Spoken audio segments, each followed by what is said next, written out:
अच्छा जी। तो चलें, लेट्स स्टार्ट।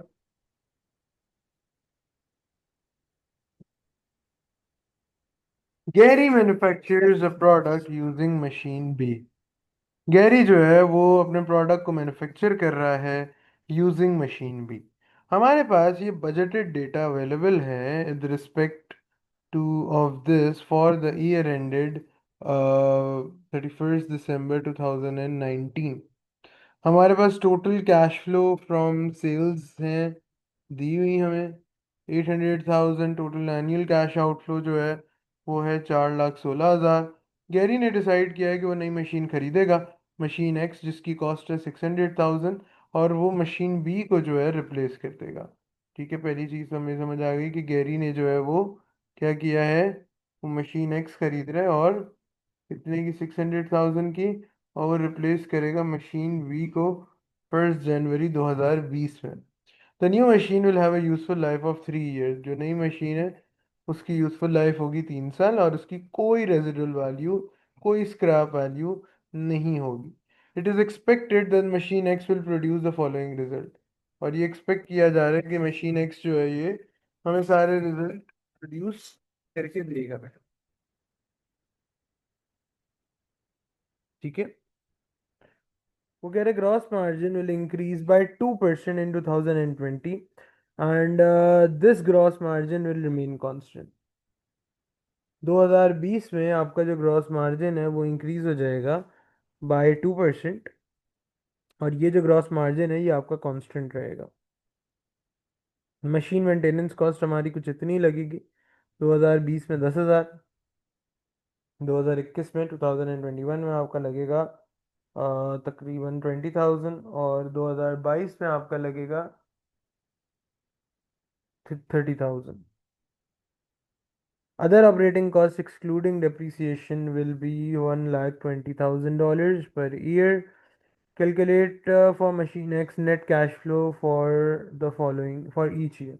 अच्छा, अब जो है आपको क्या करना है, आपको जो है वो नेट कैश फ्लो कैलकुलेट करना है हर साल के लिए फॉर ईच ईयर, 2020, 2021, 2022, और आपको पे बैक पीरियड भी निकालना है। तो चलिए इसको हम डिस्कस कर लेते हैं। तो सबसे पहले हम देख लेते हैं हमारी सेल्स कितनी है। हमारी सेल्स है बेटा 8 लाख। सेल्स है हमारी 800,000, ये यहाँ पे बोला। और cash outflow from cost of sales जो है वो है 4,16,000। 4,16,000। तो अगर आपका ये कर लें तो ग्रॉस प्रॉफिट आपका कितना आएगा? ग्रॉस प्रॉफिट आ जाएगा बेटा आपका 384,000। कैसे निकाला? क्योंकि बेसिक फॉर्मूला होता है इनकम स्टेटमेंट का, sales minus cost of goods sold equals to gross profit. तो सेल्स में से अगर आप कॉस्ट ऑफ गुड्स सोल्ड को माइनस कर दो तो आपको ग्रॉस प्रॉफिट पता चल जाएगा। अब हमें ग्रॉस प्रॉफिट मार्जिन निकालना है, तो ग्रॉस प्रॉफिट मार्जिन हमारा कितना होगा? ग्रॉस प्रॉफिट मार्जिन हो जाएगा बेटा हमारा 384,000, जो हमारा ग्रॉस प्रॉफिट है, divided by sales multiply by 100, तो ये आ गया आपके पास 48% ग्रॉस प्रॉफिट मार्जिन। अब आ जाएं आप 2021 में। 2021 में वो क्या बोल रहा है? 2000 उसने ये बोला है, अगर आप क्वेश्चन पढ़ें तो वो बोल रहा है gross profit margin will increase by 2% in 2020 and this will remain constant. अच्छा, अब आपका जो ग्रॉस प्रॉफिट मार्जिन है ना बेटा, वो इंक्रीज करेगा, सही है, बाय 2% 2020 में, और वो कांस्टेंट रहेगा, मतलब वो उतना ही रहेगा हमेशा। ये 2019 का डेटा है।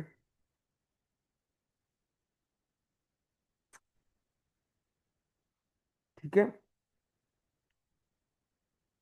तो इस तरह से हम इसको देख लेंगे। तो सेल्स ग्रोथ आपकी कितनी होगी?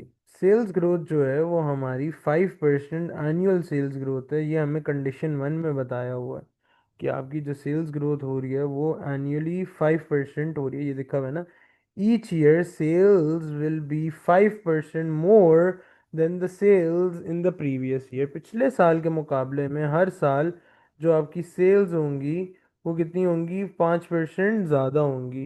5% इंक्रीज करेंगी हर साल पिछले साल के मुकाबले में। तो 800,000 का अगर आप 5% ले लो, ठीक है, तो ये आपके पास आ गया। 800,000 का अगर आप 5% ले लो, तो ये आ गया। 5% इंक्रीज ले लो, ग्रोथ ले लो, मतलब आप इसको डाई करना चाहो तो एक तरीका ये भी है, 8 लाख का 5% लो, 40,000 आएगा। फिर 40,000 ऐड कर दो तो 8,40,000 आ जाएगा। या आप इसको ऐसे भी कर सकते हो कि 8 लाख को मल्टीप्लाई कर दो 1.05 से, तो वो भी आपका आंसर सही आ जाएगा, 8,40,000। यानी कि सेल्स ग्रोथ जो है सर ये वो बढ़ आपकी गई। वर्किंग में जो है वो सेल्स 840, अच्छा नेक्स्ट ईयर का, ठीक है। ठीक है, 8 लाख को अगर आप सिंपली कर दो मल्टीप्लाई बाय 1.05, तो वो 5% ग्रोथ ही है ना।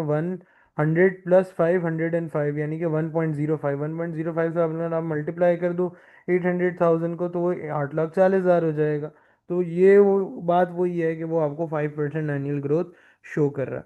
वो नया जो ग्रॉस प्रॉफिट मार्जिन होगा वो 50% हो जाएगा। 50% इसलिए क्योंकि कंडीशन 2 में बोला गया है कि ग्रॉस मार्जिन जो है वो इंक्रीज हो रहा है 2% से इन 2020। तो ग्रॉस प्रॉफिट मार्जिन आपका बढ़ गया 2% से, और वो हो गया 50%। सही है बेटा। और आपने सिंपली क्या करना है, 840,000 माइनस 420,000, ये आ गया 420,000। सही है। और माइनस आपने इसमें से मेंटेनेंस कॉस्ट निकाल लें 10,000, अदर ऑपरेटिंग एक्सपेंसेस निकाल लें, क्या कहते हैं 10,000 और 120,000, तो आपके पास नेट कैश फ्लो आ गया 290,000 2020 का। 2020 का आपके पास आ गया, क्या कहते हैं 290,000 2020 का आपके पास आ गया 90,000, 290,000। ठीक है, 2020 का आ गया आपके पास 2,90,000 2020 का। कैसे? कैश इनफ्लो जो है वो 8,40,000 होगा, कैश आउटफ्लो 4,20,000 होगा, मेंटेनेंस कॉस्ट जो है वो 10,000 है, अदर ऑपरेटिंग कॉस्ट 1,20,000 है, तो ये हो गया 2,90,000। आगे सॉल्व कर लूंगी। अभी कर लेते हैं डिस्कस, अब इसको हमने स्टार्ट तो कर दिया तो उसको कंप्लीट जल्दी से कर लेते हैं। फिर एक और क्वेश्चन आपको दे दूंगा, आपको कर लेना। अच्छा, अब आप आगे आ जाओ। ये हमने निकाल लिया, ये हमने कर लिया। इसी तरह 2021 का भी होगा, 2022 का भी होगा। सेम पैटर्न पे आप चलोगे। सही है। वही ग्रॉस प्रॉफिट मार्जिन होगा आपका, और उसी तरह से आप करोगे। तो ये आ गया 2021 का 441,000, और 2022 का भी इसी तरह से आपके पास होगा बेटा 463,050। ये आपने ग्रॉस मार्जिन निकाल लिया। अच्छा, अब ये आपने तीनों साल का नेट कैश फ्लो निकाल लिया। 2,90,000 2020 का, 2021 का 301,000, और 2022 का 313,050। सही है, सिंपल है। Sales minus cost of goods sold, तो आपका आ गया ग्रॉस प्रॉफिट। ग्रॉस प्रॉफिट में से आपने मेंटेनेंस निकाल दिया, अदर कॉस्ट निकाल दिया, तो नेट कैश फ्लो आपके पास आ गया। अब आ जाए पे बैक पीरियड के ऊपर। पे बैक पीरियड मैंने आपको एक बात बताई थी। पे बैक पीरियड बेसिकली होता क्या है? पे बैक पीरियड जो है वो आपका क्या कहते हैं, बताता है कि कितने टाइम में आपकी जो इन्वेस्टमेंट है वो आपको वापस मिल जाएगी, कितने टाइम में आपकी इन्वेस्टमेंट आपको रिकवर हो जाएगी, मतलब पैसे वापस मिल जाएंगे। तो हमारी जो इनिशियल इन्वेस्टमेंट है वो कितनी है बेटा? हमारी इनिशियल इन्वेस्टमेंट है 600,000। अच्छा, अब हमारा पहले साल में जो कैश इनफ्लो हुआ है वो हुआ है 2,90,000। ठीक है, net cash cumulative cash flow जो है ना, ठीक है, कैश आउटफ्लो माइनस करने के बाद। और सेकेंड ईयर में जो आपका क्यूमुलेटिव कैश फ्लो है वो हो गया 591,000। थर्ड ईयर में हो गया 904,050। हमने 6 लाख लगाए थे, यानी कि दूसरे और तीसरे साल की कोई उसके दौरान आपका जो है वो पे बैक पीरियड अचीव हो गया था। तो ये तो पता है दूसरे साल, तो 2 इयर्स तो होगा। अब आपको ना मंथ्स देखने हैं, तो मंथ्स देखने के लिए आप क्या करोगे? आप बोलोगे कि भाई मुझे और 591,000 तो मुझे मिल गए, मुझे 9,000 और चाहिए। तो 9,000 डिवाइडेड बाय 313,050, तो ये आ गया 0.03। अगर आप कर दो 0.03 मल्टीप्लाई बाय 365, तो देखो क्या आंसर आ रहा है। डेज में आपको पता चल जाएगा। डेज में निकाल लो, निकालें ज़रा। क्या निकालना है?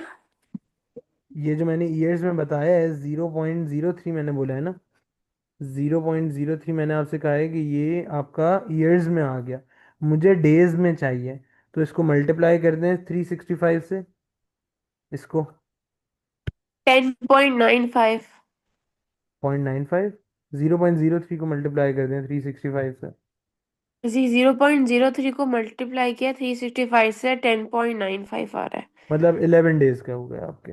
ठीक है, 11 डेज।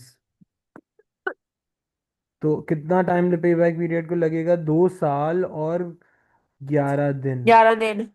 2 साल और 11 दिन, या ईयर्स में अगर आप देखो तो 2.03 ईयर्स।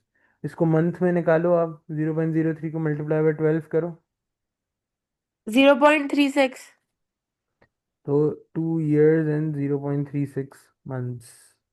तो खैर इस तरह से करके आप निकाल सकते हो। अब आप आ जाए accounting rate of return ARR पे। एनुअल डिप्रिसिएशन आपने निकाल ली। एनुअल डिप्रिसिएशन कैसे निकलेगी? एनुअल डिप्रिसिएशन निकालने के लिए आपने किया 600,000 डिवाइडेड बाय 3। ठीक है, तो आपको एनुअल डिप्रिसिएशन पता चल गया। अब ये ARR है क्या? The average annual profit as a percentage of average investment. जो आपका एवरेज एनुअल प्रॉफिट है as a percentage of annual investment, उसे हम ARR कहते हैं। ठीक है, ARR uses accounting profit which includes depreciation as an expense. तो आपका जो एनुअल डिप्रिसिएशन है वो कितना हो जाएगा? 600,000 डिवाइडेड डिवाइड बाय बाय 3। 3। ठीक है, क्योंकि आपने 6 लाख का खरीदा है ना, इन्वेस्टमेंट आपकी 6 लाख की है, और 3 साल आप कह रहे हो, तो 6 लाख को डिवाइड बाय 3 कर दोगे तो 2 लाख आ गया। ये आपका एनुअल डिप्रिसिएशन है। एनुअल प्रॉफिट कितना होगा? Cash flow minus depreciation. तो आप सारे प्रॉफिट्स का सम कर लो, ठीक है, उसको डिवाइड बाय 3 कर लो, तो आपको एवरेज एनुअल प्रॉफिट पता चल जाएगा। सही है, तो मैंने ऐसे ही किया, मैंने सारे प्रॉफिट्स का सम कर लिया, और उसको मैंने डिवाइड बाय 3 कर लिया, तो मेरे पास एवरेज एनुअल प्रॉफिट आ गया 1,01,350। 101,350, ये मेरा एवरेज एनुअल प्रॉफिट है। एवरेज इन्वेस्टमेंट आपकी हो जाएगी 300,000, 600,000 डिवाइडेड बाई 2, ये हो गई 300,000। 101,350 डिवाइडेड बाई 300,000 मल्टीप्लाई बाय 100 करेंगे, तो ARR आ गया आपके पास 33.78। 33.78 जो है वो आपका ARR होगा। ये आपने कर लिया। अच्छा, अब वो बोल रहे हैं कि भाई पे बैक पीरियड के मुझे बताओ आपके एडवांटेजेस और डिसएडवांटेजेस क्या होते हैं।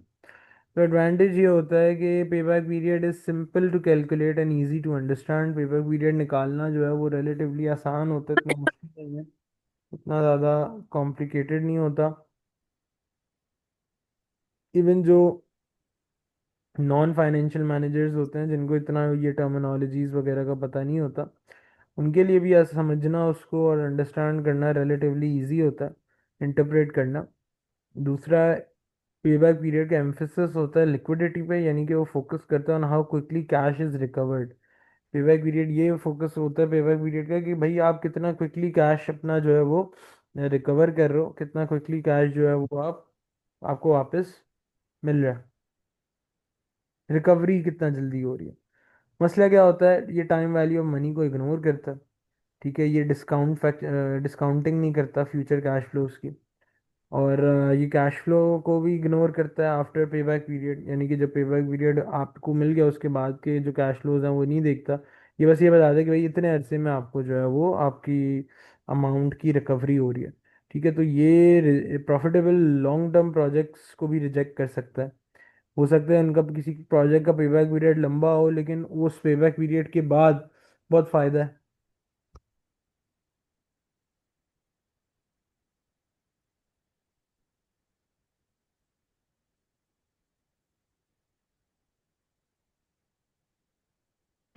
अब यहाँ पे देख लें आप, ये डिस्काउंट फैक्टर है।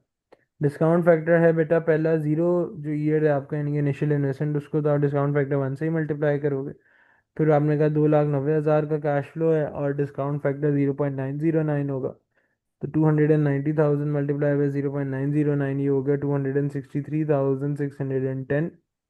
फिर आपके पास 301,000, 301,000 को आप करोगे मल्टीप्लाई 0.826 है, तो प्रेजेंट वैल्यू आपके पास आ गई 248,626।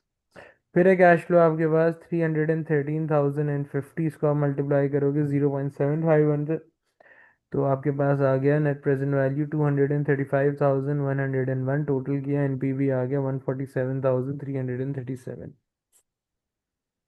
अब आपने मशवरा देना, जो मेन काम है, मैंने जितनी भी अपनी हुई स्टडीज़ करी हैं उसके अंदर मैं आपको एक बात ये बता दूं भाई, इवन अभी तो चलो आप कैलकुलेशन वगैरह कर रहे हो ना, प्रैक्टिकल वर्ल्ड में ना मेन चीज होती है एक मैनेजर, ये निकालना कोई मुश्किल काम नहीं है, निकाल हर कोई सकता है आज, और हो सकता है आने वाले वक्तों में तो एआई जितना एडवांस्ड हो गया है और जितने एडवांस टूल हो गए हैं, अब हो सकता है 5 साल बाद, 10 साल बाद, 15 साल बाद ऐसा हो जाए कि इसके लिए अकाउंटेंट की जरूरत भी ना पड़े।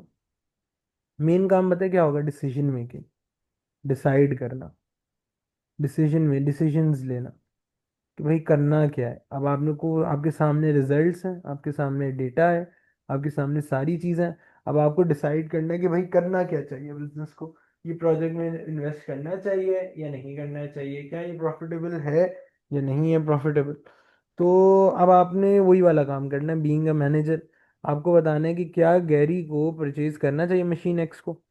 तो हम क्या बोलेंगे? हम बोलेंगे कि भाई investment will create value for the business and exceed the required 10% return, high I A R R of 33.7। हम बोलेंगे भाई उसका ए आर आर अच्छा है, सिग्नि और कॉस्ट ऑफ कैपिटल से एक्सीड कर रहा है, कॉस्ट ऑफ कैपिटल आपका 10% है, तो ये भी इंडिकेट करता है प्रॉफिटेबिलिटी को। फिर मशीन एक्स जो है वो ऑफर करेगा आपको improve technology, better quality output और operational efficiency compare to machine B, maintenance and reliability. Consider the reliability of machine X versus the ageing machine B. Machine B जो है वो ये उसकी एज हो गई है, बूढ़ी हो गई है, मशीन एक्स नहीं है, तो वो ज़्यादा रिलायबल होगी। ठीक है, विच में face breakdown risk and maintenance cost. Machine X का ये मसला हो सकता है, वो ख़राब हो सकती है और उसकी मेंटेनेंस कॉस्ट भी ज़्यादा आ सकती है।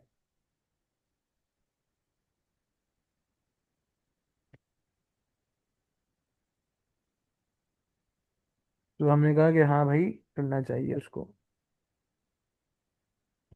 इस तरह से बेटा आप इसको सॉल्व कर लोगे। अब आप मुझे पूरा व्हाट्सएप कर दीजिएगा। आंसर तो मैं कर दूंगा, लेकिन आपको समझ आएगा? जी।